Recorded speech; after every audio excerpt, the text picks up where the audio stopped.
I woke up, front door was open, there was a cat on my bed, and my face was glued to the pillow. And it was one of those what the fuck moments that I was like, what happened? My face is all cut up. There was this mysterious cat in the house, and my door was wide open. Before I could even like really get composed, it freaked me out, sort of everything that happened at once.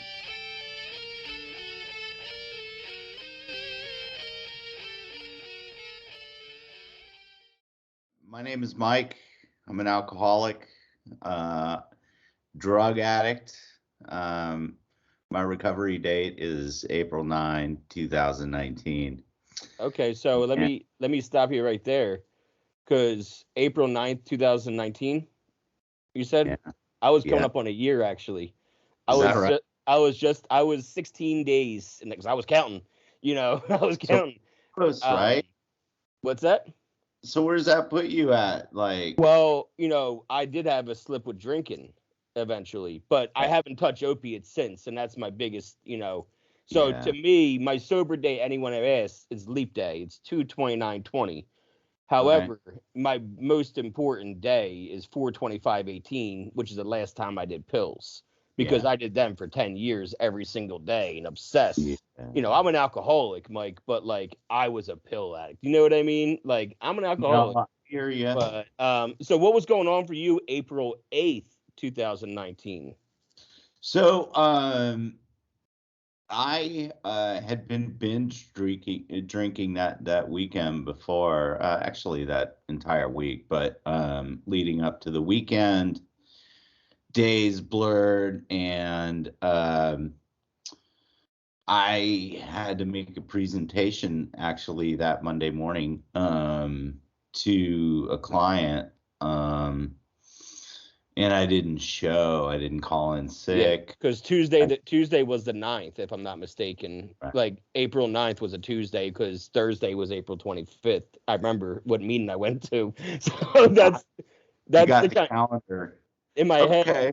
Yeah, I remember going to a Thursday night meeting, specifically Right. this meeting for my 1 year chip. So that's why I did the math real fast. I'm like, all right, the 23rd. So yeah, that Monday you didn't show up to work. So I didn't show up to work, and actually the days leading up to that, I was pretty sketchy about work. Anyhow, I was done. I was like fed up. What were you And doing? What kind of work? I worked for an advertising agency here in Austin, national agency, big prominent national Yeah. accounts. I was, a creative director for the art side. And I had been given this assignment, and I was really kind of just fed up. I was done, and swimming in booze. I had already started ghosting, but I was calling in with lame excuse, food poisoning, whatnot, whatever I can pull out of my ass. Food And poisoning was always a good excuse for a drug addict and an alcoholic because we're not contagious. We won't have to see a doctor, and we could be back in 24 to 36 hours, maybe. So food poisoning was always like the go-to. I feel like if you own a business and somebody calls out food poisoning more than once in a year, maybe give them a drug test. red flag, Maybe give them a red drug. flag. Anyway, so human resources had contacted a friend of mine, and was like, hey, he's not answering emails, he's not answering his phone, he missed a client meeting where he was presenting. It was literally that. And at the time I was having my house remodeled, so the contractor was in and out. I was locked away in my bedroom with vodka and my two dogs. And my buddy Will actually convinced the contractor to let him in, and he found me on the bed, passed out with the dogs. And at that point, and Will's no stranger. I mean, he and I have, because you know, You have to be really he's one of comfortable with my best somebody to friends. even say that. Yeah, I mean, I know there's only a few people where I'd feel comfortable just being like, hey, I need to get in this house. Let me in right now. Like, you Yeah, know what I mean? yeah. He knew something was up, and he probably had an idea anyway. Knowing my ways before, my paths were really kind of sorted. So, and he's been involved in that. To make a long story short, when he discovered me, he's like, "Hey, dude, you need to go to the ER.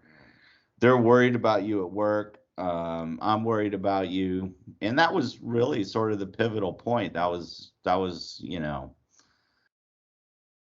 it will be my second foray into detox and rehab.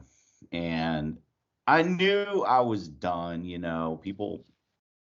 People say that, you get that moment of clarity. Yeah. That was it. So the next day I went to detox. Uh Not before, spending an ungodly amount of time at the ER because I made the mistake of telling the doctor that I hated my life. And So they then, put you on a psychiatric hold, right? yeah, I was talking to the APD Suicide Squad, and I was talking to social workers.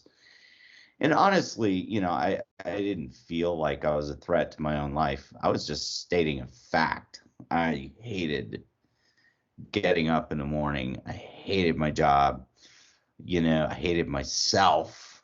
No, I that's, didn't want to end it, yeah. honestly. But I heard something in a meeting, Mike, early on, which was he said, I didn't want to die, but I didn't want to be conscious anymore. You know what I mean? That made a lot of sense to me when I heard those that words. was the idea was hopefully I could drink myself to oblivion, wake up, and everything would be okay. Yeah, That, I picked that's out some trees, man. You know what I mean? I was picking out trees to go into.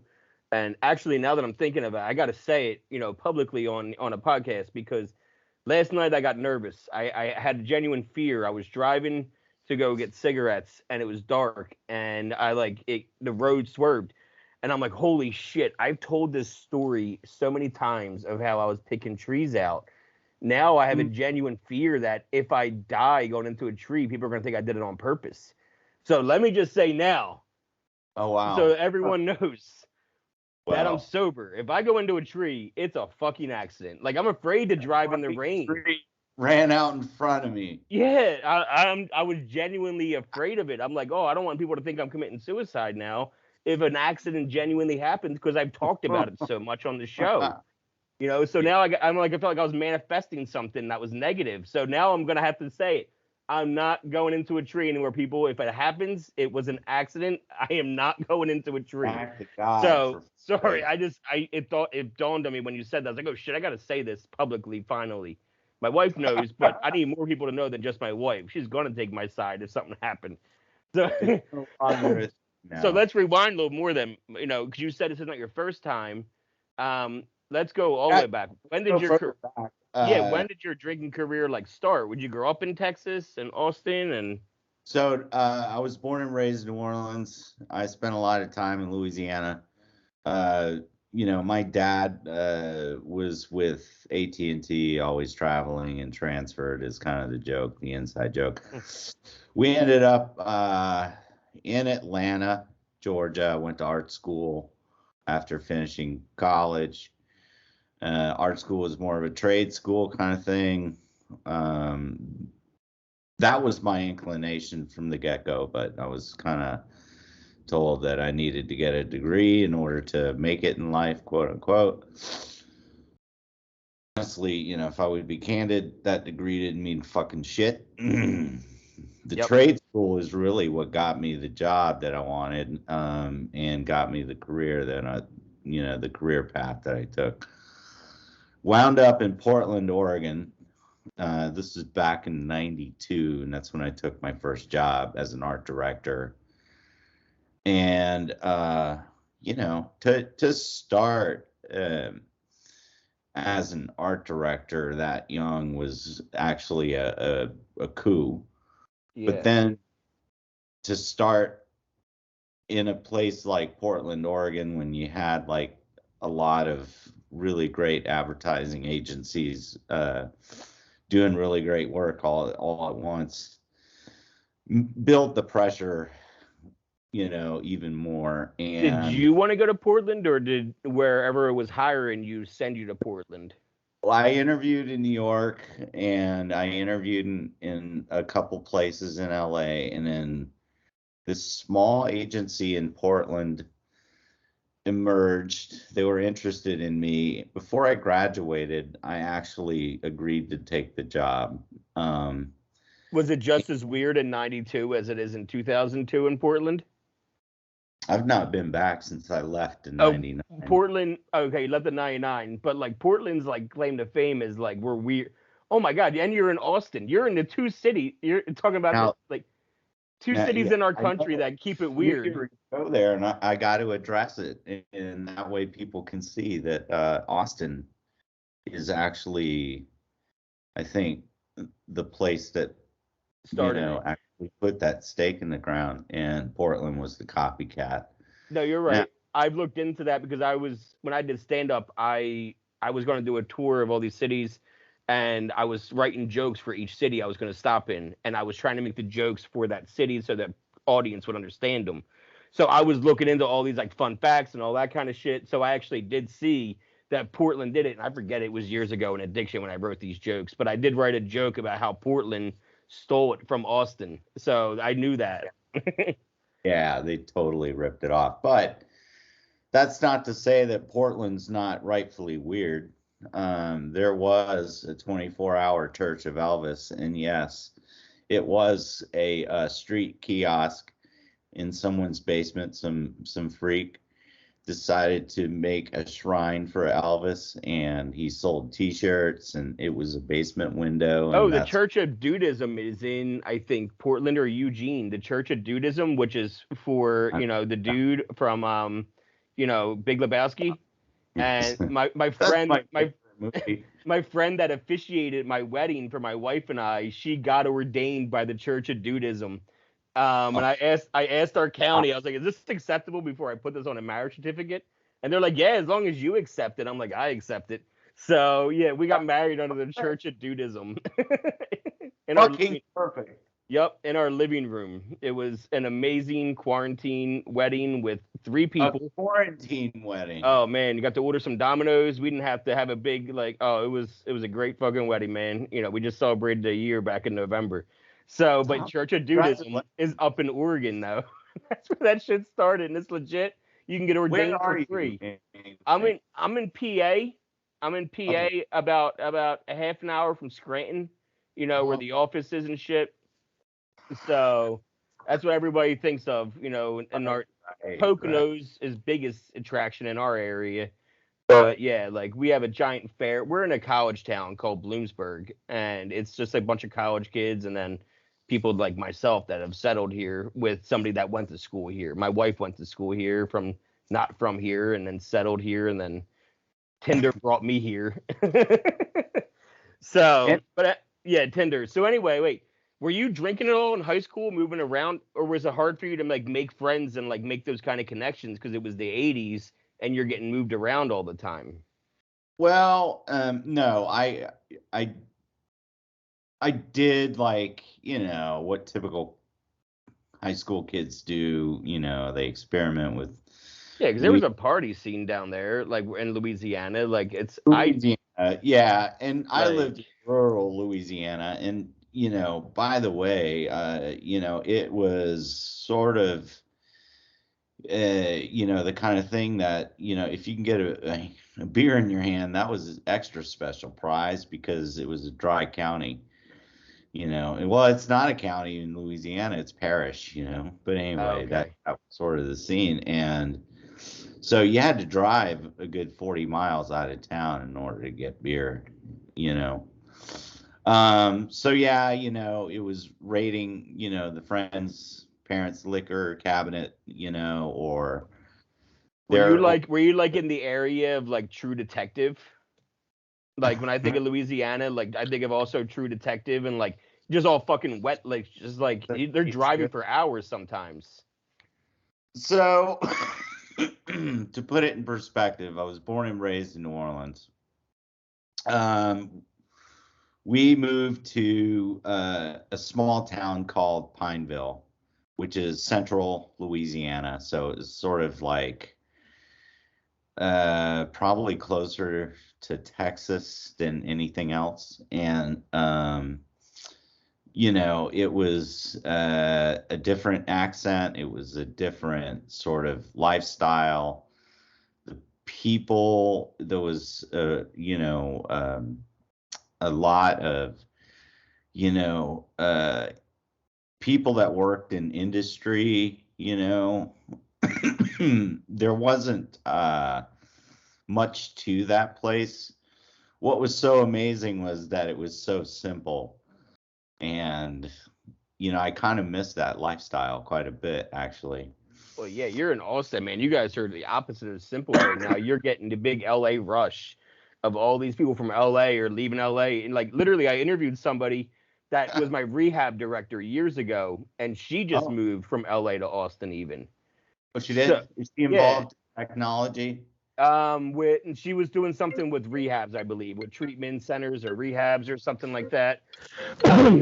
But it's just, I'm a ex stand-up comedian that does podcasting now. You know what I mean? So I know a lot of comedians also that are rushing to Austin. And I mean, two of my favorite comedians are from New Orleans. Oh, is that Theo right? Theo Vaughn. He always talks about New Orleans. Theo Vaughn and Mark Normand always talks about, New Orleans and growing up in New Orleans. So that's why I know about the drinking culture because of, those two always talking about it. Theo Vaughn, I believe, is sober now. He has a mullet. He rocks a mullet, just a hard mullet. But they're two very funny guys. Theo is more Cajun accent, and Mark is more you don't even know he's from New Orleans unless he tells you. So I Huh. know the different accents that you're talking. I know about the Cajun accent is a big one down there. So the New Orleans accent, well, there's so many like accents, but yeah, there's that Cajun accent. Dialect. Yeah. But then like the typical New Orleans actually sounds more sort of New York like, which is kind of weird. No, And island. Yeah, the way they would like skip over letters and shit. yeah, so there were a lot of times that people thought that I was from up north when I was talking, which wasn't the But case. I was like even more down south than they yeah, realized, which, it doesn't matter either fucking way. It doesn't matter. people But don't anyway, know unless they've been in. People thought my accent was Southern. I'm like, it's Philly, Jersey. It's South Jersey. What are you talking about? They're like, uh, you have a Southern accent. I'm like, no, I don't. uh, I promise you, I don't. So when did you really get into like drinking then, Mike? so it didn't actually take hold for me until I started my career in advertising in Portland. The weather was shit. The grunge scene had already fully emerged. Everybody was partying. The heroin was super prominent. I never messed with that. For me, it was just smoking, weed and drinking heavily. And I just kind of fell down that rabbit hole because that was sort of the protocol of my colleagues. We had beer accounts, we had taps readily available. You can roll into work, you can pour yourself a beer first thing in the morning, and it happened. Yeah, Uh, 92, 93. I mean, Pearl Jam just literally released what 91 is when they released 10, I think, in 91. yeah, So Nirvana was right before so, them. Yeah, so it was really right. popping off. A friend of mine, yeah. Anyway, yeah. So Kurt Cobain had just died. There was a lot of things going on while I was there, and there were a lot of new things and fun, buzzy things emerging. And I didn't really think about it really that much per se, but I knew that it was a problem because it was starting to like bleeding into like a funny ass. I did a wake and bake too. I just threw down a few beers before work. And then most likely it was kind of because of the crowd I was hanging out with. For them, it was a big ass joke. And the weather played a huge card in it as well, just because, I have seasonal affective disorder. So if the weather is shitty, so is my mood. And that kind of goes hand in hand when you have that.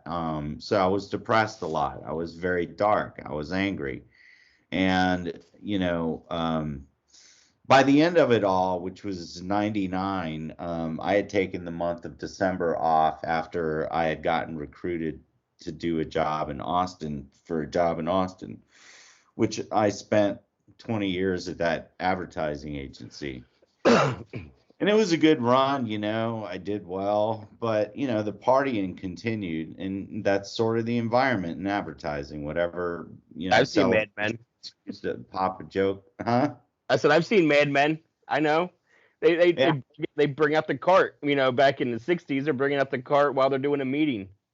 That was the protocol. You had the cart. It was one of those things that, the drink cart would come around. It was Friday at 2:00 in the afternoon, and work did not get done after that. That was it, because there was a happy hour after that, maybe dinner. I lived downtown, and there were nights that I just blacked out. I just did not know.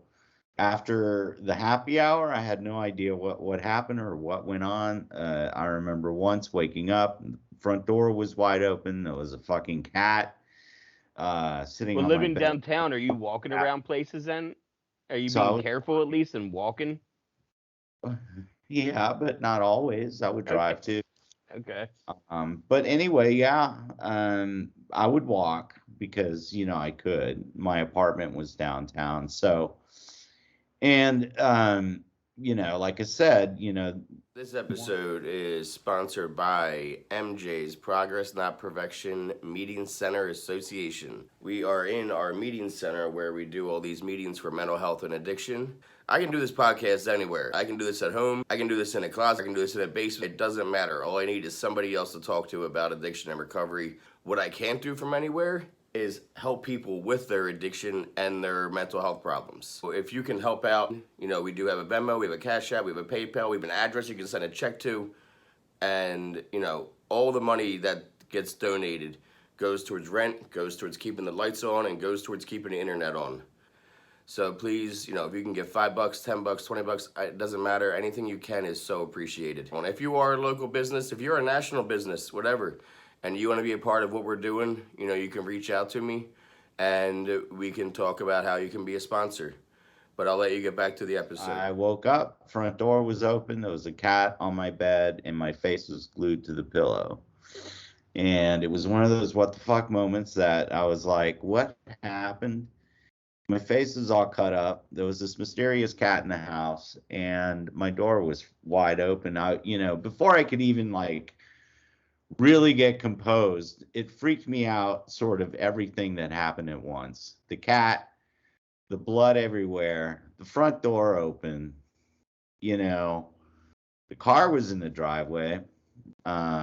So, other than those things, everything else seemed fine and intact. I had to go buy new glasses.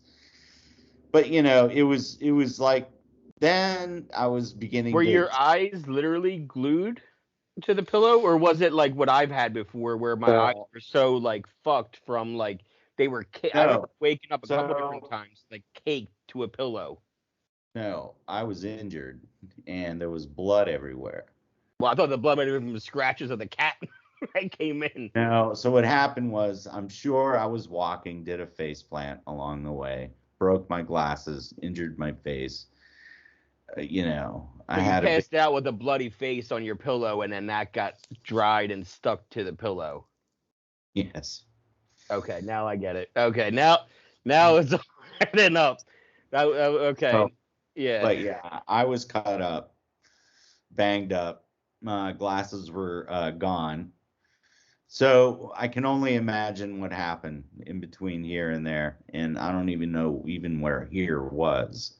Man, blackouts are so scary, dude. I'm so glad I don't have to deal with that many. I haven't had a blackout in so long, because the waking up and doing the math of a blackout when you're not injured is funny the first time. with your buddies. Like, I don't remember anything, and you're doing the math of trying to put it together. It can be funny the first time. But when you're doing it by yourself, of like, I remember waking up one morning and being like, shit, I'm late for work. Like, I got to get my car from the bar. And like, you know, I used to go to this place called the Pennant for White Trash Wednesday, where it was like beat the clock, you know, less than $1 drinks all night long. And I'd just get smashed there every single Wednesday. And I woke up, I was like, shit, my car's still at the bar. I'm late. What the fuck? And I look out in my parking lot in my apartment complex, and there's my car in 2 different spots. And I'm like, well, I'm going to need cigarettes on my table, fresh pack of cigarettes unopened. And then I looked at my bank statement, and I had bought a pack at like 3 in the morning at a Wawa. So I drove home drunk, and that was the last time I drove to that bar, actually. Because I don't like, that's why I asked if you were walking, because I don't like to drink and drive. You know, I didn't mind smoking and driving. I could be composed under that, but I did not like to be under the influence of alcohol and behind the wheel. And I love to drive. It just, felt so uneasy. Toward the end, I was drinking and driving on a daily basis because, you know, you get rid of the shakes. You were drinking the Medicaid at that point. Morning, you know. And, you know, get on to work. But anyway, so yeah, you know, I hobbled along for 20 years at this job, you know, survived lots of layoffs. But, you know, as I reflect, it was because that was my thing. I was married to my job. I was available 24/7, and I did the work. I always showed up for work, and I always showed up for booze. Never showed up for myself. And that was sort of the issue, was I forgot about who I was. And, you know, on a very spiritual level, I had given my all to everything else around me, and didn't pay attention to me, you know. It's why relationships didn't work. It's why, you know, I resorted to filling that hole with booze. There's a lot of issues that, you know, I was neglecting. There were things that I just didn't face. And it also sounds like the worst part was that you weren't getting any kind of challenges either, though, that were making you to stop. You know, it's not like you were facing any kind of like arrested for this or arrested for that, where you're like, I need to stop doing this or else my life is going to be in jail the rest of the time. Like, you're not having real consequences for your drinking, it sounds like. I did have consequences. Let's hear them, Mike, because I'm not hearing any yet. Yeah. I'm a stubborn motherfucker, and that was sort of the issue. Toward the end, I had to be hospitalized. I was having seizures. You know, I live alone. I have 2 dogs. So it's, you know, I was drinking to the point where, you know, I had already been diagnosed with diabetes. So I was, you know, beginning to feel sort of the ill effects of that combination. Okay. So I had to be hospitalized. There were times, and you know, I would literally Uber it to a hospital, to the ER, just because I was doubled over in pain. I didn't know what was going on. And I would call in sick from my hospital bed and spend a few days there, Uber it back home. I didn't, you know, no one knew that I had to be hospitalized. You know, to them, I was just sick and I was down and out. So, you know, once I was on the mend, I would come back, ask the Uber driver to stop at the liquor store, and then carry on when I got home. So, when was your first bout then? Because you said this is your second foray. So yeah, I was sober, I think 2015 for almost a year. I did step work. That time, I binge drank throughout the holiday. Then I decided, okay, New Year's resolution, you know, all like fucking cavalier. And I stopped drinking, and I fell into DTs. Now that's serious shit. If you don't detox properly from alcohol, You could die. it's fucked up. Yeah, And you could literally die. That's the craziest thing about it to me is this is a legal drug on the market that can literally kill you if you use it too much and then stop suddenly. But yet heroin, if you go into the hospital and say, "Hey, I'm withdrawing from heroin," they say, "Good luck. We'll get you some Advil. You know, here's some ice chips." They won't give you anything if you're withdrawing straight from dope. Actually, if you are withdrawing straight from dope and you need to go to the hospital and they say to you, "Are you an alcoholic?" Say yes. Tell them you're an alcoholic because then they will give you the right meds that will help you. They will think they're treating you for alcoholism, but really they're going to help you with your heroin. And if you tell them, "No, I don't drink, I'm the heroin addict," they're going to say, "Good luck to you." So, you know, that's how it is in our country. yeah, it's kind of fucked up, but Yep. you know, I think all that's part of an underlying stigma that deserves a bigger conversation, you know, and that's, you know, Yeah, we a had a lot. whole episode on it actually in October. There was 4 of us. Yeah, there was 3 returning guests that came on that dealt with hospitals and staff and all of that, and I had them come back on, and we did an episode all about stigmas. So yeah, I needed to cover that because it was such a thing that was popping up over the first like 40 episodes I did, and I was like, man, we got to talk about that like in a bigger way. So Yeah, I'm not done talking about it, you know. shit, it's the elephant in the room, you know. Yeah. But anyway, I decided to, you know, stop cold turkey. I was hallucinating. I was hearing things. My heart was beating in my chest like a motherfucker. You know, it was like to the point where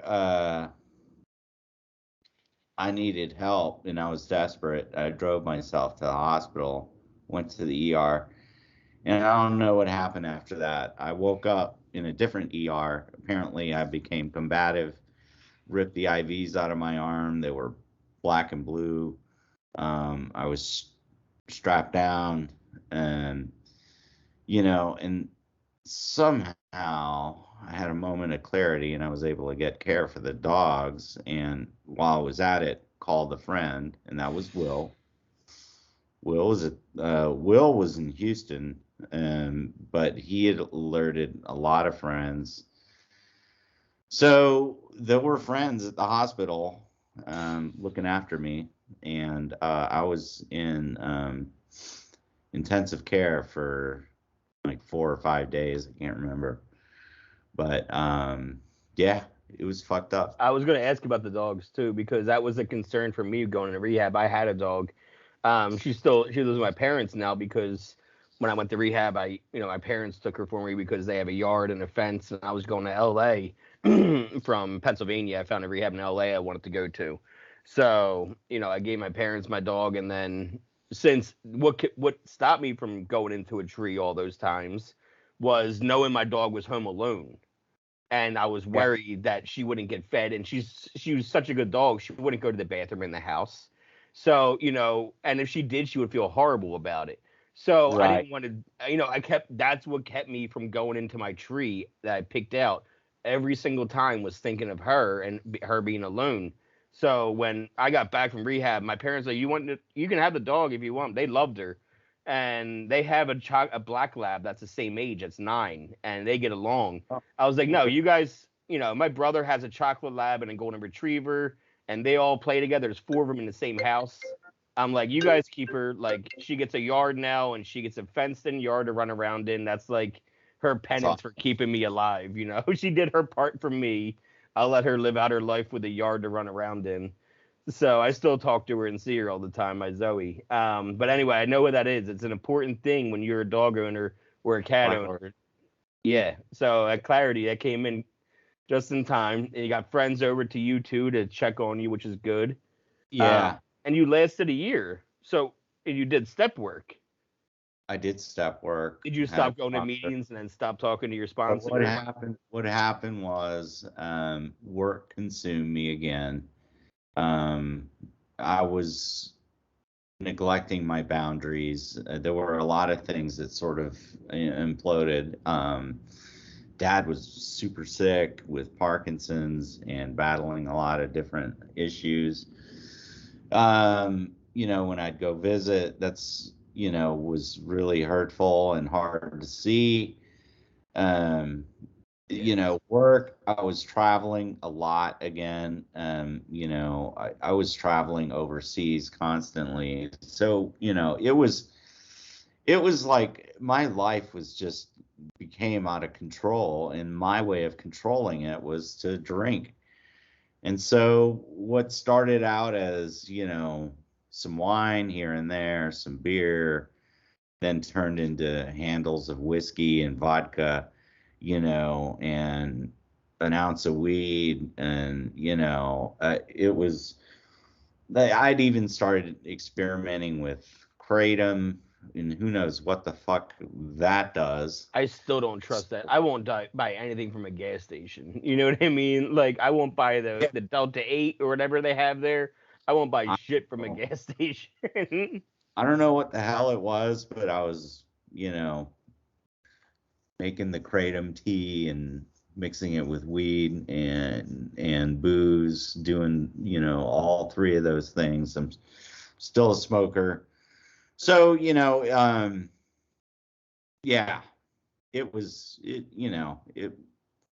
it's nice to actually feel that, okay, life is predictable, it's under control. I have a sober community, which, by the way, I actually have to thank, because it is sort of, when COVID took hold, I was beginning to get out of an early relationship that it was like 10 years since I've actually had a legit relationship. And COVID was beginning to take hold, and she and I were actually just beginning to part ways, and I felt lost again. I felt like, holy shit, this is gonna happen. This is like sort of the right sort of storm brewing. Yeah, you were what, 11 months into your first year when COVID hit, right? If my math is right. I was 9 months in when let's see. Well, it hit us in March. In March 12th was our shutdown up in PA. So yeah, so it was almost a year in. You're right. So yeah, I mean, just same pattern as before. Then you're coming up on a year, and then I was 9 months in early on the relationship. So then, yeah, after COVID. Well, that makes sense, because COVID did hit. It just didn't lock us down until March, right? It hit. We started hearing about it in January, February. And then March 12th is when NBA canceled a game, and then everyone's like, everything's canceled. That's what happened. The NBA canceled a Utah Jazz game, and then everyone said, fuck it, everything's shut down the next day. NHL was shut down. Everything was the next day. So, like, that was a Thursday, Friday. Like, I have a weird memory when it comes to those kind of, obviously you can tell with, the dates. So when you got sober this when you got sober this time, did you go back to doing step work again? So yeah, no, I definitely I went through detox. I went to IOP, met my sponsor at IOP. I did, the step work, even though, step work. You're supposed to go through it multiple times. It may be the path for some. It's not for others. I want to put that out there, and I don't think anybody should, feel obligated that that's the way. No, it just works for me. Huh? It works for me, and I'm married to somebody sober, and she doesn't do the steps. She does shadow work. She does like witchcraft and shadow work and all that kind of stuff. So and looking within, I respect that. Doing a self-evaluation, that's shadow work. So, essentially, that is step work. It's just a different way to say it. Yeah, that's exactly. So, like, she does her shadow work. I do my step work, and we don't, we talk to each other. We communicate about our recovery, how we're feeling, all that. But I'm not going to tell her, if you don't do the steps, this isn't gonna. Fuck that. No, the steps, they work if you work them. It's literally a fucking slogan for a reason, She's doing her thing, which is essentially the same thing you're doing. Exactly. We're both coming up on 2 years without a drink, which is unimaginable for either of us. That's great. So the fact, the biggest thing for me that shows that her shadow work is working, Mike, is, she used to be a bartender. So she was that kind of a drinker, like a bartender that would just get smashed every day, at the bars that would let you drink. But anyway, she paints, and we have this meeting center that we have, and it's right next to a bar. Thanksgiving Eve, I'm outside smoking a cigarette, and of course, there's already a crowd out there because it's the biggest drinking night of the year. And I come inside, and I'm like, oh my God, the crowd's already crazy out there. She's like, for what? I was like, it's Thanksgiving Eve. It's the biggest drinking night of the year. She was like, oh, I forgot all about that. That's how far away she is from alcohol being on her mind, that the biggest night of the year, she's not even thinking about it. So that tells me everything I need to know about her shadow work is working for her. So, I heard hey. one of your podcasts, actually. So yeah, I forgot where I was now. So we were talking about you doing step work this time around. Things were different, and then you and your girlfriend broke up. We broke up, but I had already started playing around with just making my own memes, and some of them were a bit irreverent and kind of dark. But then, I was like, well, how can I turn this into something? And I started seeing somebody else in July, and she was like, you need to start thinking about Instagram, because I showed her what I was thinking about doing, launching a website and featuring stories.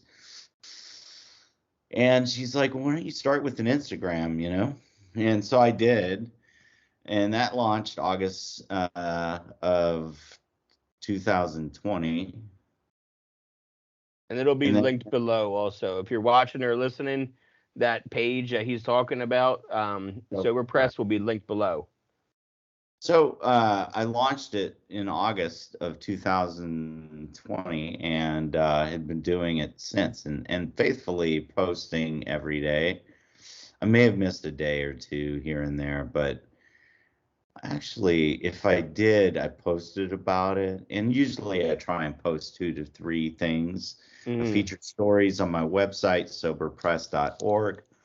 The whole purpose of the website is just to I think inspire people, allow them to know that they're not alone and recovery is possible, very much in the way that you do this, in the way that Mike does it. We all do it in a different way. And my hope is that if I can inspire one person, and not like try to convert anybody, because that's one of my things, is I never want to ever lecture anybody. All I want to do is be able to kind of plant the seed of possibility and have them sort of carry that and cultivate it on their own, because it's one of those things. I'm the type of person who's so stubborn. If you tell me to do something, I'm going to go do the opposite. Yeah. And that's, I think a lot of like-minded people who are fucking independent think that way, and we're also addicts. That's kind of just sort of the you way described me, bro. You just described, anybody would have described me that way too. Just so if you're telling me to watch a show, fuck that. I am not watching that show. I will put the show on when I'm good and ready. You will not tell me when to watch the show. I don't care how good the movie or the show is, or if you're telling me I have to watch it, I'm not going to watch it. You start the sentence off with, you shouldn't watch this show, it's horrible. Then I'll probably watch it just to see if you're wrong. But don't tell me to watch. You're overly enthusiastic. It's your idea. Go and live with it yourself. I don't want to have anything to do with it. Yeah. It's, what I mean? I'm just sort of done with those kind of people. And by the way, that's kind of the way it is in advertising, especially when you're inside making the sausage, and you're not like that kind of person anyway. But then, you get Mr. Cheeseball in the conference room who does the hard sell. And all I have is sarcasm. All I can do is serve it up and say, Slick, check your attitude at the fucking door, because you are so full of shit. And it's like, people like that rub me the wrong way. And honestly, I have a hard time. But you know, it's you have to go to the Church of Tolerance in order to sort of figure that out for yourself. You know, it's like that's one of those parts in the step work that, you know, it's like live and let live. You know, that's It's there's some definitely people that something. are Yep. made that way. It's like I'll put it on my fourth step and I'll talk to somebody about it later. You know, when I get disgruntled about something, I'm like, just put it on my fourth step. Just put it on my fourth step. We'll talk about it There's later. You know, I have a fun. plan for that now, though. The point is, Mike, I have a plan for that now. You know, I have an idea of what I'm going to do if I'm ever in a situation of like where my head's about to explode or I catch a horrible resentment. I know what to do with that now when it's not drink or use.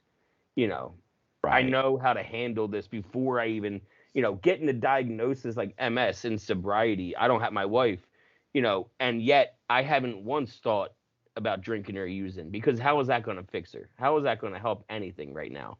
And I can think that way only because of the work that I put in over the last 4 years. Without the work that I put in, I wouldn't have any of these tools to lean on in hard times. Because there's going Right. to be more hard times. There's going to be more hard times. That's what life is. It's up and down. You got to roll with Yeah. it, and you got to just be okay with sitting in the shit sometimes. It's not always going to be fucking rainbows and blowjobs, according to someone said to me once, one of my Oh, old sponsor. And he was like, "You're absolutely right. Because it's not. There are days that are going to test you, but all you have to September do is was just sit and wait." a month to be tested. I lost my beloved Aussie, an Australian cattle dog. He died suddenly for whatever reason. I think the vets have finally concurred that he was experiencing an acute lymphoma episode. The cancer had spread to his body so So quickly. rapidly that he Yeah. couldn't recover. And so I got, this, you know, that was sort of the epicenter of the shitty September that I had to endure. And I posted about it. If you go to my feed and you see like, because I do post based on how I feel, I try to be authentic, and it's not always rainbows and unicorns. And I will kind of shoot from the hip. And from the moment Ozzy was not feeling well, I was posting about that. To the moment he died, I posted a tribute. So, I posted some of the repair work and some of the things that I was doing to help myself. And, somebody that, uh, had been observing all this is, throughout has been my sponsor, and, and I've been talking to my counselor about it. So I was able to kind of surf that negative wave and get emerge, unscathed by means of, community, having a sponsor, surrounding myself with, really good friends who are positive thinkers and, non-drinkers. I was able to, actually feel the feels for the first time in my life of a death of somebody that meant the world to me, and actually not have to numb myself. And I did talk about that. I felt that It's I had to post about it. Go it's ahead. it's something that I've noticed with grief because grief was a big trigger for me. Growing up and then my 20s, grief was a huge trigger for me. Yeah. So the thing I've noticed now in sobriety is that I am when I lose people because I still do because I still have a lot of friends that are going out and not making it. I am now celebrating their life if they pass and not mourning their death. That is the difference, is that mindset. So now when somebody passes and I'm sober, I celebrate their life. I am looking for ways to find ways to smile and laugh about that. Like one of my best friends, his dad passed last year, and this guy was like a second, third father to me. You know what I mean? Like a big brother to me. And I love this dude to death. And I just found old pictures and shit, old videos, things that made me laugh. that's how and I didn't mourn him. I celebrated him, and I got through it a lot easier. And I feel like those who are departed, I think would wind up appreciating the idea that they were celebrated for the life that they lived rather than doused with sorrow. There was a quote Helen Keller put out there that stuck with me. I'm not going to even attempt to talk about or try to quote it, but it has a lot to do with flowers mourning death and gratitude. And it was like a wonderful perspective that, it's like if we would feel gratitude more often, that's when flowers are, given. And that made a lot of sense to me because her comparison was flowers versus funerals versus gratitude. It's like more flowers present themselves at funerals than happy moments. That makes sense. So, and that was one of those real sort of observations. And Helen Keller actually made she's made like a lot of amazing quotes. Yeah, the one that popped up for me is love is like a beautiful flower which may not touch, but whose fragrance make the garden a place of delight just the same. Yeah. That's not the one That's not the one you're talking about. Yeah, I'm sure there's an entire website that says Helen Keller quote about flowers. So, yeah. I don't know. I have it saved somewhere. Anyway, rather than taking up your time, that's fine. Yeah, I'll put it up there. I'll put it up there. Maybe I'll do that. You can do that quote as your post for today. As something inspirational. I put 2 posts out there already, but I've barely been on today except for to answer DMs because I work from home now. So I was answering DMs to set this up, in between, but I wasn't scrolling today. Yeah. Yet. So in the end, starting this Instagram, launching the website, and eventually launching my own Facebook group, which has been established a year. So it was consecutive. In August, I launched Instagram. That was 2020. I launched my website in October, and that was with this really amazing woman named Eliza. She was my first story. She's a writer, librarian, incredible person.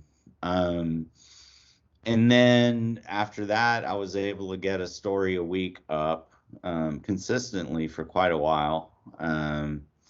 And then, it's been an everyday thing for me. And, it's actually helped me a ton to have interactions with the community. There are a lot of people that stick out. And, if I start listing people off, I'm more than likely to forget all of them. talk about important people that need to be mentioned. But, I see actually some of these people that I'm talking about actually cycle in and out. And that's why I felt compelled to reach out to you. Because they've been on my show. On your show, yeah. Yeah. Mm-hmm. Yeah, I find guests on TikTok, on Facebook groups. Like I go to addiction recovery groups on Facebook. People post their story, and I'm like, "Hey, you want to tell your story in long?" You know what I mean? Like Instagram, I find TikTok. I have not done TikTok. TikTok's recovery community is huge. I wasn't expecting it, to be honest with you. I was only doing it because I know regular people that aren't making content, that are watching the content that we're making, right? My dad and my brother, when they're just bored, they're watching TikTok videos. So I'm like, yeah, I do why? Too.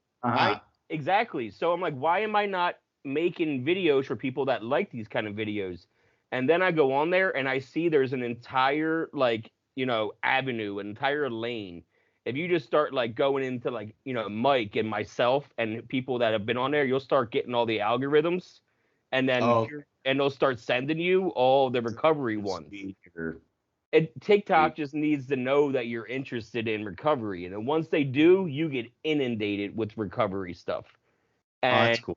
yeah, there's been a lot of amazing stories that people tell their story on there in like 1 minute clips, you know, That's and great. yeah, you'll see. Just start searching, go to my page on there, and you'll see the different stories. Then TikTok will just start showing. But yeah, that's where I find a lot of my guests lately have been TikTok people. Instagram, yeah, and Facebook, yeah. It's just whoever wants to tell their story, you know, they reach out and they want to tell it. I'm gonna have them tell it. I'm not gonna say no. You know, my first question is, do you have a sober date? You know, make sure, because I've gotten on a call with somebody and they're like, oh, I'm not sober anymore. I'm like, what? They're like, yeah, I've been drinking alcoholically for months. I'm like, I don't know how this is gonna go, but okay, let's keep talking. So, Yeah. like, you know, I never even posted the episode, to be honest. So if you think that I'm talking about you, I'm not, because the episode is still sitting in my vault because I'm still unsure of it, to be honest with you. You know, because it threw me off Yeah. that much. So, Relapse is a very difficult topic without somehow inadvertently encouraging people to relapse. that's what was that's the problem with that episode, Mike, is she was making it to be like, I don't have a problem with what I'm doing or how I'm drinking. I drink every day, but not bad. It's like you drink every day, but it's not bad. But you know, it wasn't like she didn't lose everything. So it wasn't like she's like, oh, I started drinking again, I lost everything again. It's not that. So it's not the message that I feel comfortable putting out there. Right. And You know, that's how I feel there's like we should be responsible. And I feel like a relapse story is an important story to tell. If in the end there is like, I think there on is. I know what you're saying. there's light, if this is the type of person who is truly sort of, got reasons. And, honestly, I hate even saying that because, people relapse for whatever reason. Well, But I'll give you an they example. fall and they get up, that is sort of the crux of it all. If you fall and relapse, that you get up, those are the boys. Oh, I hear him. That's why I smiled when I heard the bark. You know, I always, I think, you know, I had I had 30 guests on in September. I did 30 and 30 in September for Recovery Month. Two of them had relapsed since. One of them is back in sober living, and the other one is trying to get back into rehabs, but keeps leaving them and keeps going AWOL and just leaving. Yeah. So, like, one of them is going to do my show again, and the other one wants to, because those two I do want to feature there, but I want to feature it after they've gotten it back. You know, the one girl, she's got 3 months again, but I still want her to wait and then ask her what happened as a cautionary tale of what happened and why did you get back into rehab. I need that part in there, you know?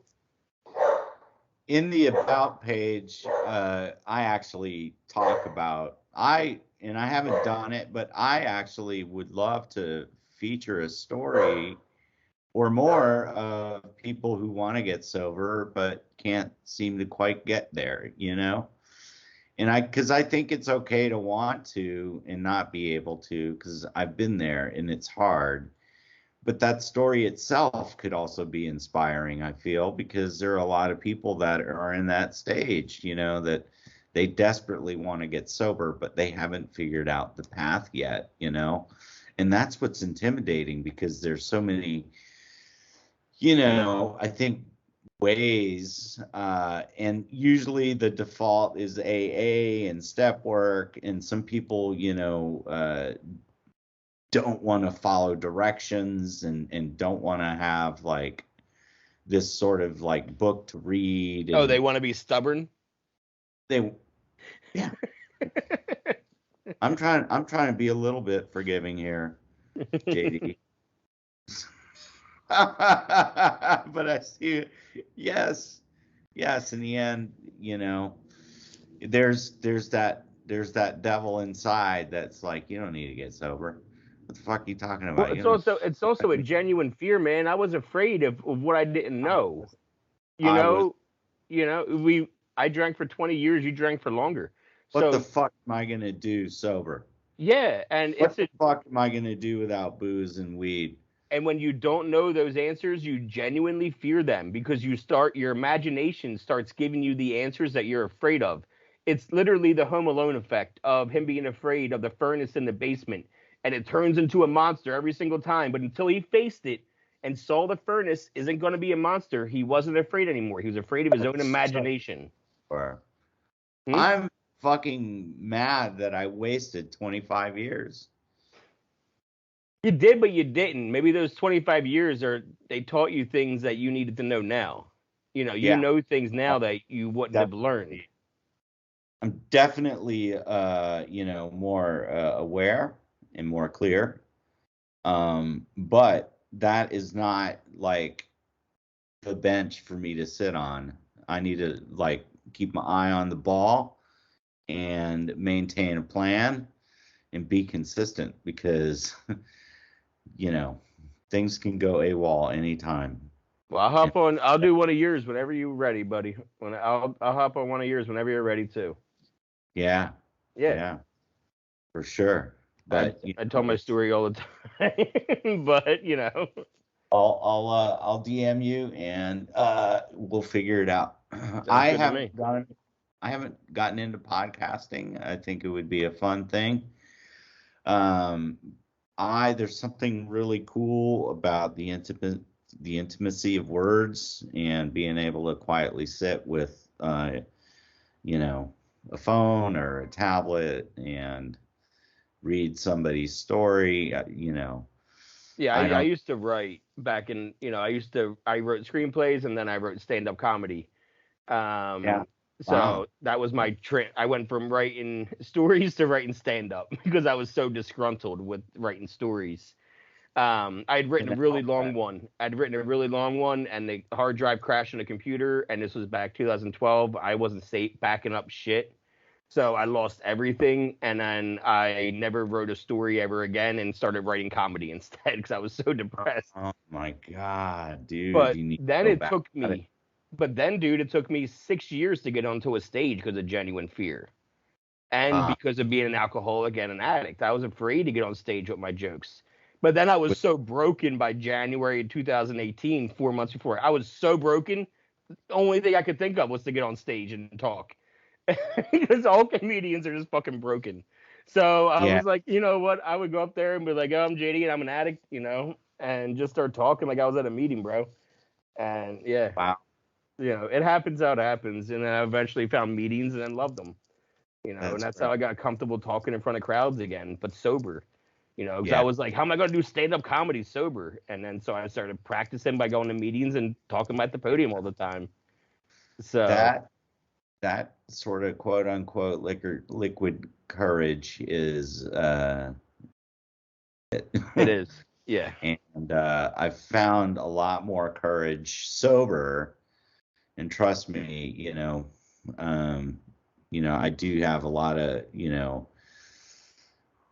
trouble like with self-confidence and self-esteem, and it has gotten much better now that I've stopped and actually I'm okay with myself, so it's such a weird like feeling that, why was I burying all this in the first place? Well, when you feel your feels and you really get to know yourself and don't numb it all down, you're actually okay inside, seemingly, there's still a lot of things that I have to work on. And, I have a counselor that I talk to. There's, we're all a piece of work, right? Yep. Yeah, it's going to take, that's why people get, really up in arms about the word recovered in meetings. You know what I mean? You go to meetings, you say the word recovered, you get like 7 heads breaking to look at who said recovered, but, I know a lot of big book thumpers that like using the word recovered because it says it in the book, like 15 plus times. So, right, but I don't like using it because I feel like I'm always in recovery. I'm in recovery from my mind, Not I from the think drugs and that's- alcohol. I'm recovered from drugs and alcohol, but in my mind, I am not recovered. I am still working on myself. We never stop learning. I don't want to stop learning, man. That's for damn sure. I don't learn. So, and thanks for talking to me today. Let me learn a little bit about you. I love that you went from both weird cities. Like that's so fucking funny to me, dude. And the fact that, Austin, and this is a real TV nerd thing, but Texas and Austin is where Matthew McConaughey's character came from in True Detective to go to fucking Louisiana. He was undercover in Texas to go to Louisiana. So, you have these connections for me that mean nothing to anybody. Right. But for my nerd pop culture self, I'm like, oh my God, look at all these little connections. So yeah. but Woody Harrelson. That was a great show. That was Texan, and his father. There's this great podcast, Son of a Hitman. You got to check out if you're a Woody Harrelson fan at all. Woody Harrelson. I am a Woody Harrelson fan. He's one colorful. He was just on Curb Your Enthusiasm 2 weeks ago, and it was fucking hilarious. Like a new episode. He was. Yeah, it was so funny. He was playing himself too, like this hippie who was all biodegradable things, and Larry's not having it. It was so great. It was such Woody Harrelson. I've been watching on TV since I was a kid. Because my dad had Cheers on. You know what I mean? So I was born in '86. So I know you were probably 16 when I was born. Because if you were 22 graduating college, then you would have been 18 in '88. Yeah. Yeah. So you were like a teenager when I. In your head, JD. I know, it's a gift and a curse, my friend. It's a gift and a curse. But thank you again, Mike, for sitting down. You. And man, you're killing it. Sober Press is what's the web? Soberpress.com. .org. Soberpress.org. It's just me, and it's some days I put out memes that have spelling errors or mistakes, and that's probably because I haven't had my third or fourth cup of coffee. Yeah, I knew what you. The links. All the links. Real human behind all this, honestly, and that's what's more important is that I am a person with feelings. Hey, I appreciate that, man, and a lot of people do. All the links, whether you're watching or listening, all the links will be in the bio to click on. Whether you want to go straight to the website or his Facebook group or the Instagram page where we found each other. They'll all be in the bio for you to follow along for more Mike's journey. But awesome, man. We'll talk more. Oh yeah, the Facebook group. Yeah, the Facebook group will definitely be in the bio for sure. So, because I know that's a big one. So, thanks again, man. I appreciate it. Have a great day. Thanks, you too. Bye-bye. All right. See ya.